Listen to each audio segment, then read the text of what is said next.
Hi అండి, welcome back to Ambika kitchen. Video వచ్చేసి దొండకాయ చట్నీ అండి. దొండకాయలు సన్నగా కట్ చేసుకొని ఆయిల్లో వేపుకోవాలండి. ఇలా సన్నగా పొడుగ్గా కట్ చేసుకొని ఆయిల్లో మనం డీప్ ఫ్రై లెక్క చేసుకొని వేసుకోవాలండి.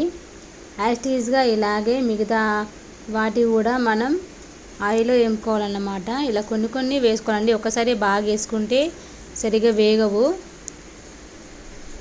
ఇలా కొన్ని కొన్ని వేసుకుంటూ బాగా ఫ్రై చేసుకోవాలి. ఇలా బ్రౌన్ కలర్ వచ్చేదాకా మనం బాగా వేపుకోవాలి. యాస్టీజ్గా మిగతా దొండకాయలు కూడా ఇలాగే ఆయిల్ వేపుకోవాలండి. చాలా బాగుంటుంది, టేస్ట్ మాత్రం బాగుంటుందండి. కొంచెం చింతపండు, ఒక నిమ్మకాయ సైజ్ అంతా చింతపండు వేసుకొని వేపుకోవాలండి.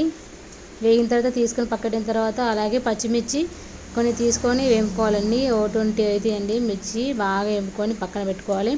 మిర్చి అయితే బాగా వేగాలండి, వేగితేనే బాగుంటుంది. వేరుశనగ కూడా వేసుకొని ఆయిల్ వేపుకోవాలండి.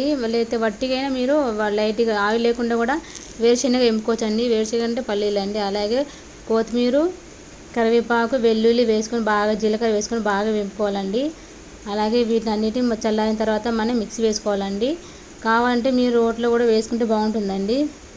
సాల్ట్ వేసుకొని మిక్సీ చేసుకోవాలి, అంతే అండి. ఎంతో టేస్ట్కరమైన దొండకాయ చట్నీ రెడీ అండి. చాలా బాగుంటుంది. ట్రై చేసి మీకు ఎలా కుదిరిందో కామెంట్ చేయండి friends. Thanks for watching. Bye friends.